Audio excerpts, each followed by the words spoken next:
இருக்கு. Super Saravana stores, Chennai, Madurai, Kovai.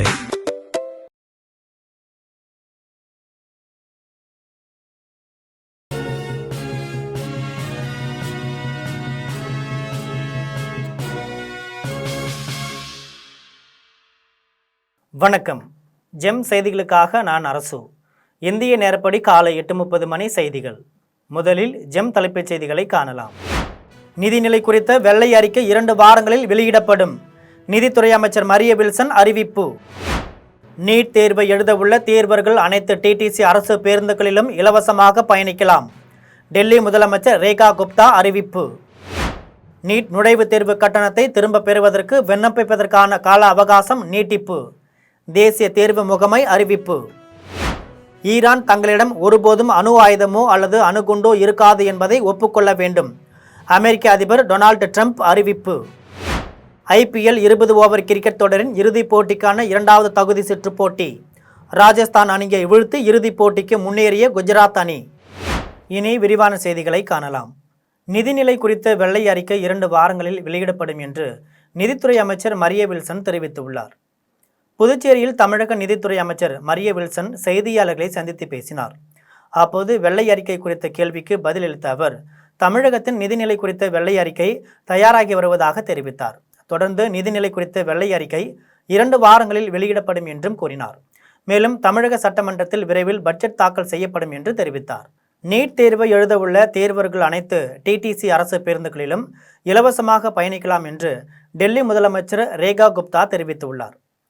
Delhi முதலமைச்சர் ரேகா குப்தா தனது சமூக வலைதள பக்கத்தில் ஜூன் 21ஆம் தேதி அன்று நடைபெறவுள்ள நீட் தேர்வை எழுதவுள்ள தேர்வர்களுக்கு உதவும் வகையில் நீட் தேர்வு நுழைவு சீட்டை காண்பித்தால் அனைத்து டிடிசி அரசு பேருந்துகளிலும் இலவசமாக பயணிக்கலாம் என்று தெரிவித்தார். மாணவர்களின் எதிர்காலத்திற்கு பெரிதும் முக்கியத்துவம் வாய்ந்த இந்த தினத்தில் எந்த ஒரு மாணவரும் எவ்விதமான சிரமத்தையும் சந்திக்கக்கூடாது என்று கூறினார். நீட் தேர்வுக்கு தயாராகி வரும் அனைத்து தேர்வர்களுக்கும் தனது நல்வாழ்த்துக்களை தெரிவித்தார். மேலும் அவர்களின் கடின உழைப்பும் உறுதியும் அவர்களை வெற்றியை நோக்கி வழிநடத்தட்டும் என்று கூறினார். நீட் நுழைவுத் தேர்வு கட்டணத்தை திரும்ப பெறுவதற்கு விண்ணப்பிப்பதற்கான கால அவகாசம் ஜூன் 22ஆம் தேதி வரை நீட்டிக்கப்பட்டுள்ளதாக தேசிய தேர்வு முகமை தெரிவித்துள்ளது. நாடு முழுவதும் இளங்கலை மருத்துவ படிப்புகளுக்கான நீட் நுழைவுத் தேர்வு கடந்த 3ஆம் தேதி நடைபெற்றது. ஆனால் வினாத்தாள் கசிந்ததாக எழுந்த புகாரை அடுத்து 12ஆம் தேதி இந்த தேர்வை ரத்து செய்ததாக தேசிய தேர்வு முகமை அறிவித்தது. இந்த நிலையில் மறு தேர்வு ஜூன் 21ஆம் தேதி நடைபெறும் என்று அறிவிக்கப்பட்டுள்ளது. மேலும் மாணவர்கள் செலுத்திய நுழைவுத் தேர்வு கட்டணம் திரும்ப வழங்கப்படும் என்று தேசிய தேர்வு முகமை தெரிவித்தது.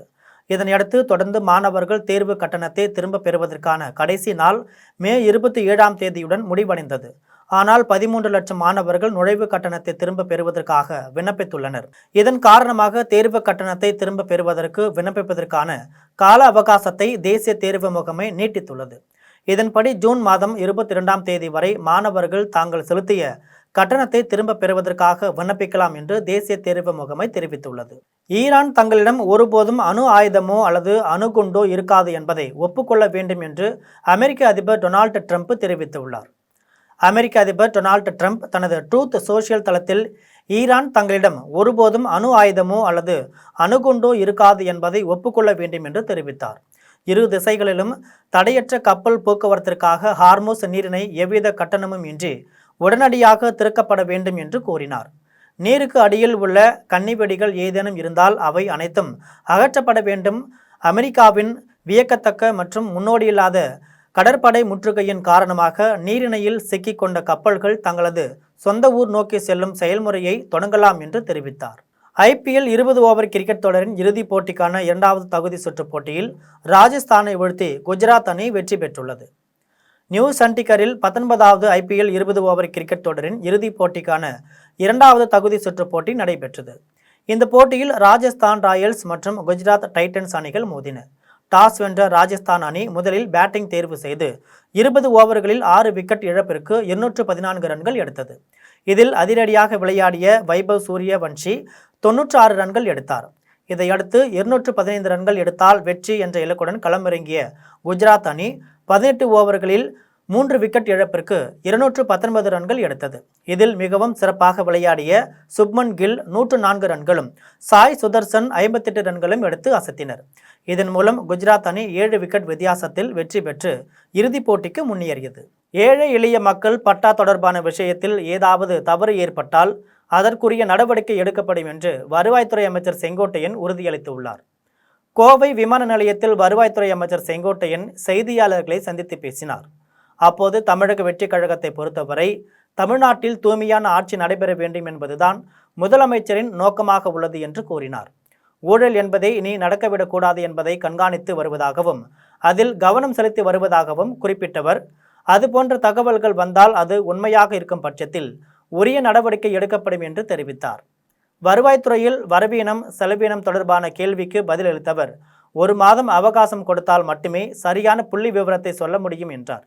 மேலும் ஏழை எளிய மக்கள் பட்டா தொடர்பான விஷயத்தில் ஏதாவது தவறு ஏற்பட்டால் அதற்குரிய நடவடிக்கை எடுக்கப்படும் என்று உறுதியளித்தார். தாவர்களுடைய வளர்ச்சி என்பது இந்திய நாட்டின் வரலாற்றில், தமிழகத்தின் வரலாற்றில் ஒரு இயக்கம் தோன்றி 2 ஆண்டு காலத்தில் ஜனநாயகத்தை முறியடித்துவிட்டு ஜனநாயகத்தை உருவாக்குவதற்கு நம்முடைய வெற்றி கழகத்துடைய தலைவர், இன்றைய முதலமைச்சர், நாளை என்றைக்கும் முதலமைச்சராக இருக்க போகிற நம்முடைய தளபதி அவர்களுக்கு இன்று மக்கள் வாக்களித்திருப்பது இன்றல்ல அன்றைக்கே 36% வாக்களிக்கப்பட்டிருக்கிறார்.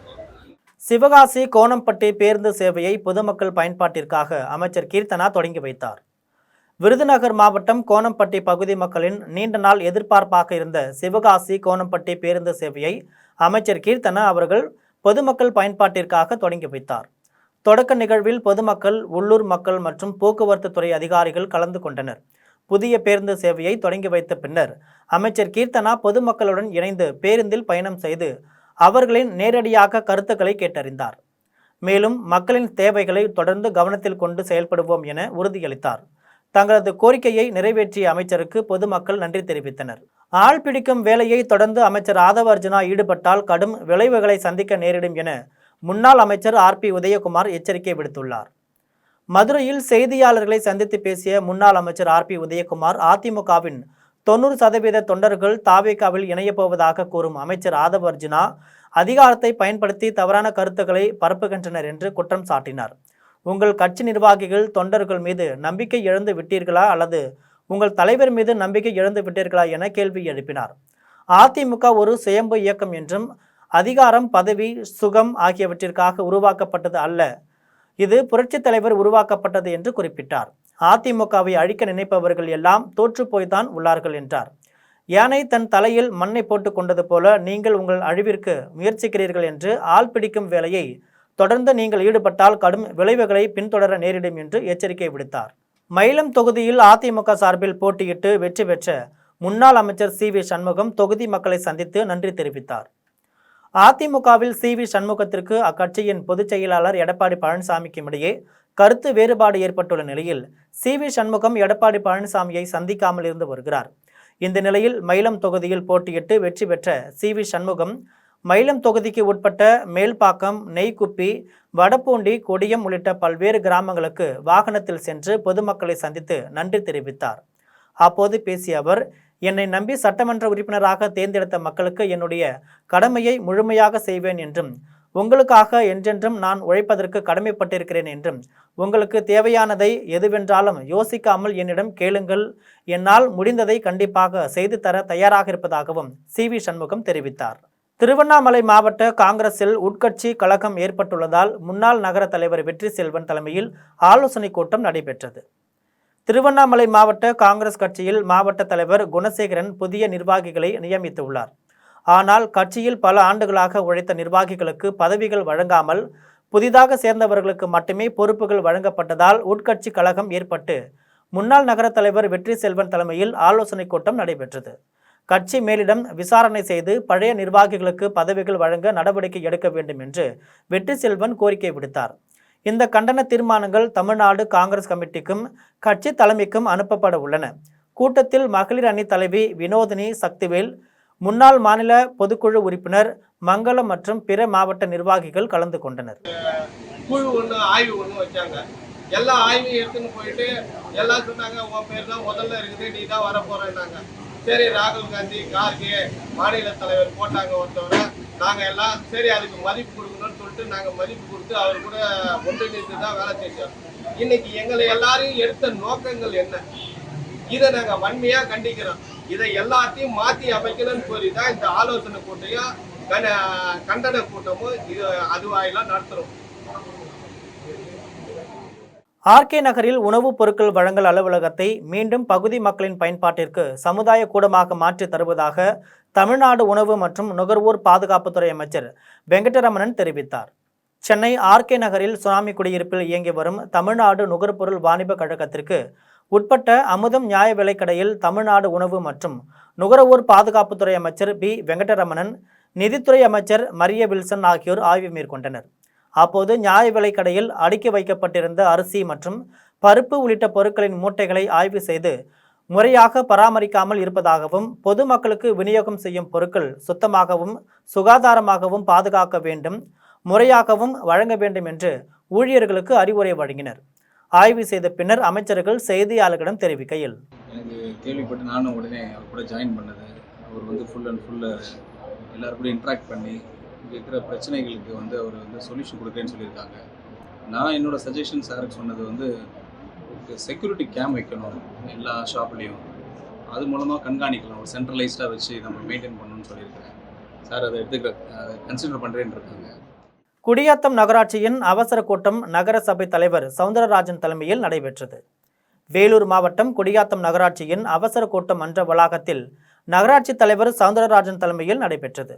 இந்நிகழ்ச்சிக்கு சிறப்பு அழைப்பாளராக கலந்து கொண்ட குடியாத்தம் சட்டப்பேரவை உறுப்பினர் சிந்துவிற்கு நகராட்சி சார்பில் மண்டல தலைவர் சவுந்தரராஜன் சால்வை அணிவித்து வரவேற்றார். இதன் பின்னர் மன்ற உறுப்பினர்கள் பேசிய போது, நகரில் நோய்வாய்ப்பட்ட நாய்கள் தொல்லை ஏற்படுகிறது என்றும் நகராட்சி நடவடிக்கை மேற்கொள்ள வேண்டும் என்றும் கோரிக்கை விடுத்தனர். இதைத் தொடர்ந்து குடியாத்தம் கெங்கையம்மன் கோவில் சிரசு திருவிழா ஒரே இரவில் 200 டன் குப்பைகளை அகற்றிய நகராட்சி தூய்மை பணியாளர்களுக்கு பாராட்டு தெரிவிக்கப்பட்டது. இந்நிகழ்வில் நகராட்சி ஆணையாளர் தனலட்சுமி, நகர துணைத் தலைவர் பூங்கொடி உள்ளிட்ட ஏராளமானோர் கலந்து கொண்டனர். பள்ளி மற்றும் கல்லூரி மாணவர்களிடையே புகைப்பிடித்தல் அதிகரித்து வருவது மிகுந்த கவலை அளிப்பதாக உள்ளது என்று இந்திய சுவாச ஆராய்ச்சி அறக்கட்டளை தலைவர் நரசிம்மன் தெரிவித்துள்ளார். சென்னை சேப்பாக்கத்தில் உள்ள பத்திரிகையாளர் மன்றத்தில் உலக புகையிலை தினத்தை முன்னிட்டு புகையிலை பயன்பாட்டால் ஏற்படும் உடல்நல பாதிப்புகள் குறித்து இந்திய சுவாச ஆராய்ச்சி அறக்கட்டளை தலைவரும் மூத்த சுவாச மருத்துவருமான நரசிம்மன் செய்தியாளர்களை சந்தித்து பேசினார். அப்போது உலக புகையிலை ஒழிப்பு நாளின் முக்கிய நோக்கம் இளைஞர்கள் மற்றும் பள்ளி மாணவர்களை புகையிலை மற்றும் நிக்கோட்டின் பழக்கத்திலிருந்து பாதுகாப்பதாகும் என்று கூறினார். உலகளவில் தடுக்கக்கூடிய மரணங்களின் முக்கிய காரணிகளில் ஒன்றாக புகையிலை இருப்பதாகவும், ஆண்டுதோறும் 70 லட்சத்திற்கும் அதிகமானோர் புகையிலை காரணமாக உயிரிழப்பதாகவும் தெரிவித்தார். பள்ளி மற்றும் கல்லூரி மாணவர்களிடையே புகைப்பிடித்தல் அதிகரித்து வருவது மிகுந்த கவலையளிப்பதாக உள்ளது என்று அவர் குறிப்பிட்டார். நண்பர்களின் தாக்கம், ஆர்வம், மன அழுத்தம் மற்றும் வேப்பிங் பாதுகாப்பானது என்ற தவறான நம்பிக்கை காரணமாக பல இளைஞர்கள் இந்த பழக்கத்திற்கு ஆளாகின்றனர் என்று தெரிவித்தார். சிவகாசி மாநகராட்சிக்கு உட்பட்ட பகுதிகளில் நடைபெற்று வரும் வளர்ச்சி பணிகள் தொய்வின்றி மேற்கொள்ள மாநகராட்சி ஆணையாளரை திமுக மாமன்ற உறுப்பினர்கள் வலியுறுத்தியுள்ளனர். சிவகாசி மாநகராட்சியில் நடைபெறும் வளர்ச்சி திட்ட பணிகள் தொய்வின்றி தொடர வேண்டும் என மாநகர திமுக செயலாளர் உதயசூரியன் தலைமையில் மேயர் சங்கீதா, துணை மேயர் விக்னேஷ் பிரியா உள்ளிட்ட திமுக நிர்வாகிகள் மாநகராட்சி ஆணையாளர் சரவணன் சந்தித்து வலியுறுத்தினர். 48வது வார்டுகளில் மேற்கொள்ளப்படும் பணிகள் குறித்து சம்பந்தப்பட்ட மாமன்ற உறுப்பினர்களுக்கு முன்கூட்டியே தகவல் தெரிவிக்க வேண்டும் என்று கோரிக்கை விடுக்கப்பட்டது. மேலும் ரூபாய் 9 கோடி மதிப்பிலான நிறுத்தி வைக்கப்பட்ட பணிகள், சுற்றுவட்ட சாலை மற்றும் 4 வழி சாலை உள்ளிட்ட ரூபாய் 800 கோடி திட்ட பணிகளை விரைவுபடுத்த வேண்டும் என்றும் வலியுறுத்தினர். காரைக்காலில் பள்ளி வாகனங்களை மாவட்ட ஆட்சியர் தலைமையில் போக்குவரத்து துறை அதிகாரிகள் ஆய்வு மேற்கொண்டனர். புதுச்சேரி மாநிலம் காரைக்காலில் உள்ள போக்குவரத்து அலுவலகத்தில் தனியார் பள்ளி வாகனங்களை மாவட்ட ஆட்சியர் இஷிதா ராட்டி மற்றும் ஆர்டிஓ தட்சிணாமூர்த்தி ஆகியோர் ஆய்வு மேற்கொண்டனர். இதில் பள்ளி வாகனங்களில் முதல் உதவி பெட்டி, தீயணைப்பு கருவிகள், தானியங்கி வாட்டர் ஸ்ப்ரே பைப்புகள் உள்ளிட்டவைகள் சோதனை செய்தனர். அனுபவம் வாய்ந்த ஓட்டுநர்களை கொண்டு பள்ளி வாகனங்களை இயக்க வேண்டும் எனவும் அறிவுறுத்தினர். அப்போது வாகனங்களில் ஏறி ஆய்வு மேற்கொண்ட மாவட்ட ஆட்சியரை பள்ளி வாகனத்தில் அமர வைத்து போக்குவரத்து துறை மோட்டார் வாகன ஆய்வாளர் நவீத் இயக்கி சோதனை மேற்கொண்டார். ஆசிய பாரா டேக்வாண்டோ போட்டியில் தங்கம் வென்று சாதனை படைத்துள்ள தனக்கு அரசு வேலை வழங்க வேண்டும் என மாற்றுத்திறனாளியான தமிழக வீரர் பிளெஸிங் சஜு தமிழக அரசிற்கு கோரிக்கை விடுத்துள்ளார். மங்கோலியாவில் நடைபெற்ற 11வது ஆசிய பாரா டேக்வாண்டோ சாம்பியன்ஷிப் போட்டியில் தமிழகத்தை சேர்ந்த மாற்றுத்திறனாளி வீரர் பிளெஸிங் சஜு தங்கப்பதக்கம் வென்று சாதனை படைத்துள்ளார். இந்த நிலையில் சென்னைக்கு வருகை தந்த அவருக்கு உற்சாக வரவேற்பு அளிக்கப்பட்டது. இதனையடுத்து மாற்றுத்திறனாளி வீரர் பிளெஸிங் சஜு செய்தியாளர்களை சந்தித்து பேசினார். அப்போது மங்கோலியாவில் 25ஆம் தேதி நடைபெற்ற 11வது ஆசிய பாரா டேக்வாண்டோ சாம்பியன்ஷிப் போட்டியில் இந்தியாவிலிருந்து 10 வீரர்கள் பங்கேற்ற நிலையில் 2 தங்கம் மற்றும் வெள்ளிப் பதக்கங்களை வென்று இந்தியாவிற்கு, குறிப்பாக தமிழ்நாட்டிற்கும் பெருமை சேர்த்துள்ளோம் என்று தங்களுக்கு உறுதுணையாக இருந்த இந்திய மற்றும் தமிழ்நாடு டேக்வாண்டோ சங்கங்களுக்கு தனது மனமார்ந்த நன்றி என வீரர் பிளெஸிங் சஜு தெரிவித்துள்ளார். மேலும் பிறவிலேயே எனக்கு 2 கைகளும் இல்லை என்றும், ஆனால் கால்களால் மட்டுமே ஆடக்கூடிய டேக்வாண்டோ போட்டிக்காக 5 ஆண்டுகள் கடுமையாக பயிற்சி பெற்றேன் என்றும், சர்வதேச அளவில் 2 ஆசிய பதக்கங்களை வென்றுள்ள எனக்கு அரசு வேலை வழங்கிட வேண்டும் எனவும், என்னைப் போல கை இழந்தவர்கள் எதற்கும் அஞ்சாமல் முழு தன்னம்பிக்கையோடு எதையும் எதிர்கொள்ள வேண்டும் எனவும் விளையாட்டு வீரர் பிளெஸிங் சஜு தெரிவித்தார். எனக்கு இப்போ மெயினாக எனக்கு ஒரு கவர்மெண்ட் ஜாப் தேவைப்படுது. எனக்கு வயசு 26 ஆகுது. இப்போ எனக்கு ஒரு கவர்மெண்ட் ஜாப் தந்தாங்கன்னா எனக்கு அந்த ஸ்போர்ட்ஸுக்கெல்லாம் கொஞ்சம் ஹெல்ப்ஃபுல்லாக இருக்கும். கோவை கொடிசியா வளாகத்தில் சர்வதேச இயந்திர மற்றும் பொறியியல் தொழில் கண்காட்சி 4ஆம் தேதி முதல் 8ஆம் தேதி வரை நடைபெற உள்ளதாக கொடிசியா அமைப்பின் தலைவர் கார்த்திகேயன் தெரிவித்துள்ளார். கோவை கொடிசியா தொழில் அமைப்பு சார்பில் இன்டெக் 2026 என்ற சர்வதேச இயந்திர மற்றும் பொறியியல் தொழில் கண்காட்சி கொடிசியா வளாகத்தில் நடைபெற உள்ளது. கண்காட்சி குறித்து கொடிசியா அமைப்பின் தலைவர் கார்த்திகேயன், இன்டெக் தலைவர் பொன்னுசாமி மற்றும் நிர்வாகிகள் செய்தியாளர்களை சந்தித்து விளக்கினர்.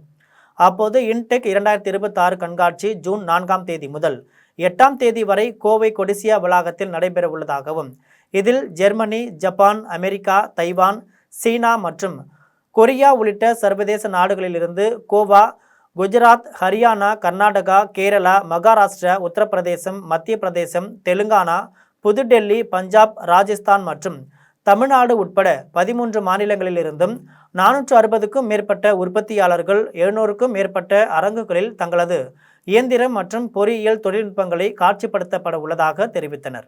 ராணிப்பேட்டை மாவட்ட ஆட்சியர் அலுவலகத்தில் தமிழக முதல்வர் ஜோசப் விஜய் விவசாயிகளுக்கு அளிக்கப்பட்ட பயிர்க்கடன் தள்ளுபடி என்ற அறிவிப்பை கண்டித்து விவசாயிகள் குறைதீர்வு கூட்டத்தில் வெளிநடப்பு செய்ததால் பெரும் பரபரப்பை ஏற்படுத்தியுள்ளது.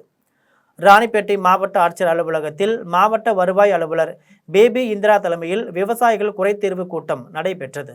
இக்கூட்டம் தொடங்கிய சில நேரத்திலேயே தமிழக முதல்வர் ஜோசப் விஜய் அறிவித்த பயிர்க்கடன் தள்ளுபடி அறிவிப்பை கண்டித்து விவசாயிகள் ஒட்டுமொத்தமாக கூட்டத்தை புறக்கணித்து வெளிநடப்பு செய்தனர். இதன் பின்னர் மாவட்ட ஆட்சியர் அலுவலக வளாகத்தில் கூடிய விவசாயிகள் தற்பொழுது பல்வேறு நிபந்தனைகளுடன் 50% கடன் தள்ளுபடி அறிவித்து விவசாயிகளை ஏமாற்றமடைய செய்துள்ளனர் என்று குற்றம் சாட்டினர். இதனையடுத்து வெளிநடப்பு செய்த விவசாயிகளை அரசு அதிகாரிகள் பின்தொடர்ந்து சென்று சமாதானப்படுத்தும் முயற்சிகளில் ஈடுபட்டனர். விவசாயிகளுக்கு தேநீரை வழங்கிய பேச்சுவார்த்தை நடத்தினர். இதனால் மாவட்ட ஆட்சியர் அலுவலக வளாகத்தில் பெரும் பரபரப்பை ஏற்படுத்தியுள்ளது. கன்னியாகுமரி மாவட்டம் நாகர்கோவிலில் அதிநவீன வசதிகளுடன் தனியார் கருத்தரிப்பு மையம் திறக்கப்பட்டுள்ளது. கன்னியாகுமரி மாவட்டம் நாகர்கோவிலில் உயர்தர கருத்தரிப்பு சிகிச்சை வழங்க அதிநவீன மருத்துவ வசதிகளுடன் கூடிய கருத்தரிப்பு மையம் திறக்கப்பட்டுள்ளது. இந்த கருத்தரிப்பு மையமானது தமிழகம் முழுவதும் உள்ள குடும்பங்களுக்கு மேம்பட்ட கருத்தரிப்பு மற்றும் மகளிர் சுகாதார சேவைகளை எளிதில் கிடைக்க செய்யும் வகையில் செயல்படுகிறது. இந்த மையத்தில் செயற்கை கருத்தரிப்பு முறையில் 60,000க்கும் மேற்பட்ட குழந்தைகள் பிறக்கவும் இனப்பெருக்க மருத்துவத்தில் நிபுணத்துவம் பெற்று விளங்கும் இந்த மையம் சிறப்பான மருத்துவ சேவை மற்றும் தொழில்நுட்பம் சார்ந்த கவனிப்பின் மூலம் ஆயிரக்கணக்கான பெண்கள் தாய்மை கவனை நினைவாக்க தொடர்ந்து உறுதுணையாக இருந்து வருகிறது என்று தனியார் கருத்தரிக்கும் மையம் சார்பில் தெரிவிக்கப்பட்டுள்ளது. கோவில்பட்டியில் தனியார் மினி பேருந்துகளில் எவ்வித முன் அறிவிப்புமின்றி பேருந்து கட்டணங்கள் திடீரென உயர்த்தப்பட்டுள்ளதால் பயணிகள் கடும் அதிர்ச்சி அடைந்துள்ளனர். தூத்துக்குடி மாவட்டம் கோவில்பட்டி நகர் மற்றும் சுற்று வட்டார பகுதிக்கு செல்லும் தனியார் மினி பேருந்துகளில் ரூபாய் 2 முதல் 3 ரூபாய் வரை கட்டணம் உயர்த்தப்பட்டுள்ளது. அதிகபட்ச கட்டணமாக ரூபாய் 10 வசூலிக்கப்பட்டு வந்த நிலையில் தற்போது 13 ரூபாய் வரை வசூலிக்கப்படுகிறது. அதேபோன்று விளாத்திக்குளம், ஜமீன் தேவர்குளம் பகுதிகளுக்கு செல்லும் தனியார் பேருந்துகளில் ரூபாய் 3 முதல் ரூபாய் 5 வரை கட்டணம் திடீரென உயர்த்தப்பட்டுள்ளது. இதேபோன்று கோவில்பட்டியிலிருந்து விளாத்திக்குளம் செல்வதற்கு ரூபாய் 25 வசூலிக்கப்பட்ட நிலையில் தற்போது ரூபாய் 30 வசூலிக்கப்படுகிறது. பெட்ரோல் டீசல் விலை உயர்வு ஒருபுறம் அதிகரித்து வரும் நிலையில் தனியார் பேருந்துகளில் திடீரென கட்டணம் உயர்த்தப்பட்டுள்ளது பொதுமக்களுக்கு அதிர்ச்சியை ஏற்படுத்தியுள்ளது. அரசு பேருந்து இல்லாத இடங்களுக்கு நாங்கள் இயக்குறோம்னு சொல்லுங்க பார்ப்போம். எங்கேயுமே கிடையாது, எல்லாமே அரசு பேருந்து இயங்குது. அதனால அரசு பேருந்து இயக்கட்டும், தனியார் பேருந்துகள் அப்படி இயக்கணும்னு அவசியம் கிடையாது. நீங்கள் நஷ்டத்துக்கு வியாபாரம் பார்க்கணும்னு அவசியமும் கிடையாதுல்ல. அதனால் அரசு நிர்ணயித்த விலையில் ஓட்டணும்னா ஓட்டுங்க தயவுசெய்து. இல்லைன்னா நுகர்வோரை பாதிக்கிற மாதிரி எந்த விஷயமும் செஞ்சீங்கன்னா நிச்சயமாக இது குறித்து நாங்கள் புகார் அளித்து தக்க நடவடிக்கை எடுக்க முயற்சி. விழுப்புரத்தில் உள்ள தனியார் மருத்துவமனையில் பிரசவத்திற்காக அனுமதிக்கப்பட்ட பெண்ணிற்கு சரியான சிகிச்சை அளிக்காததால் குழந்தை இறந்து பிறந்ததாக உறவினர்கள் குற்றம் சாட்டியுள்ளனர்.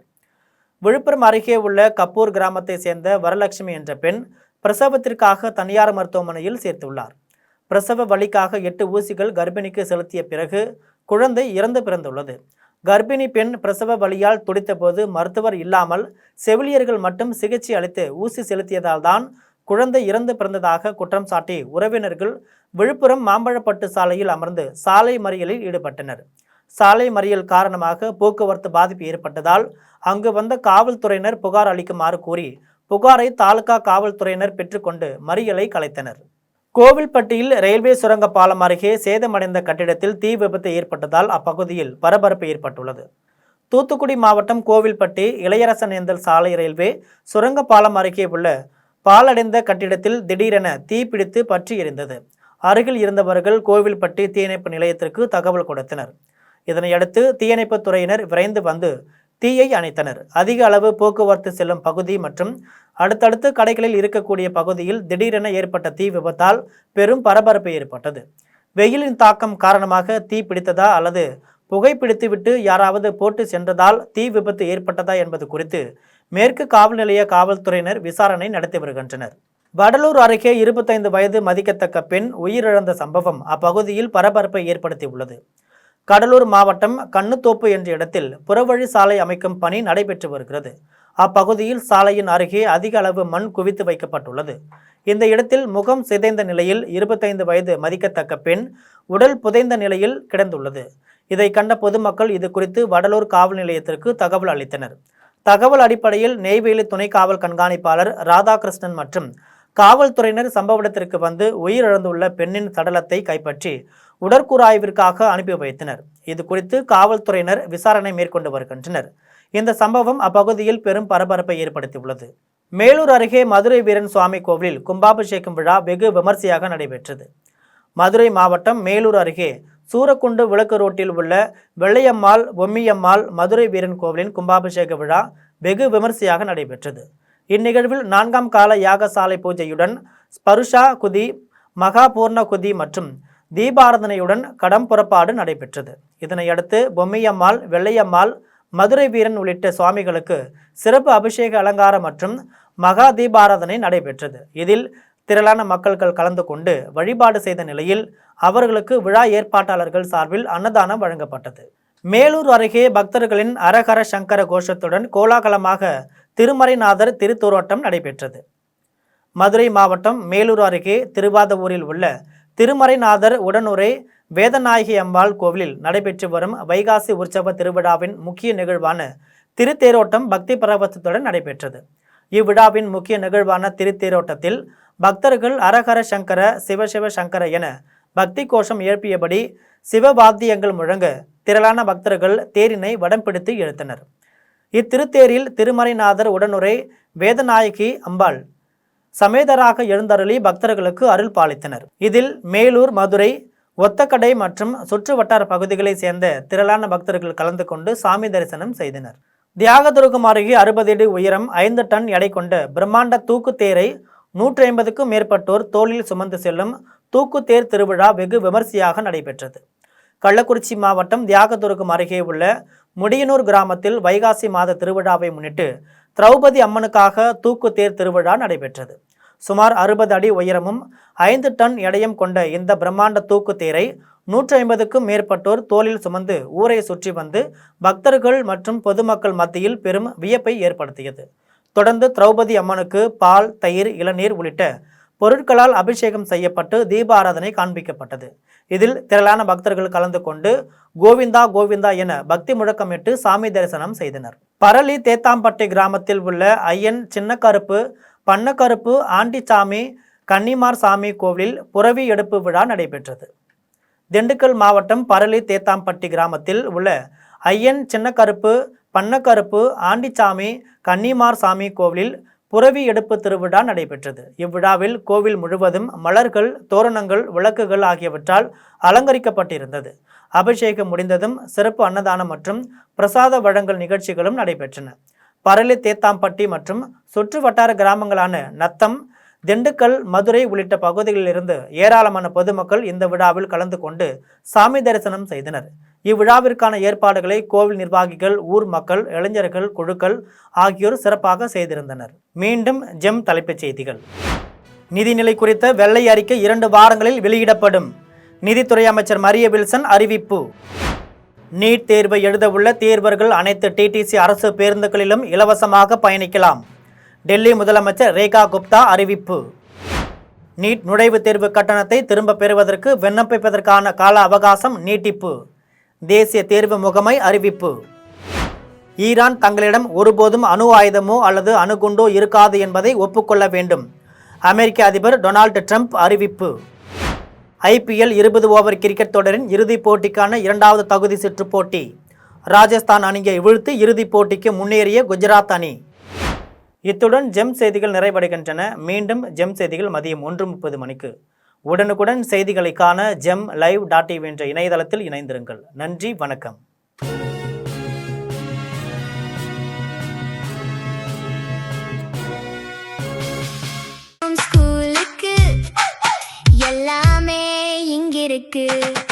Super Saravana stores, Chennai, Madurai, Kovai.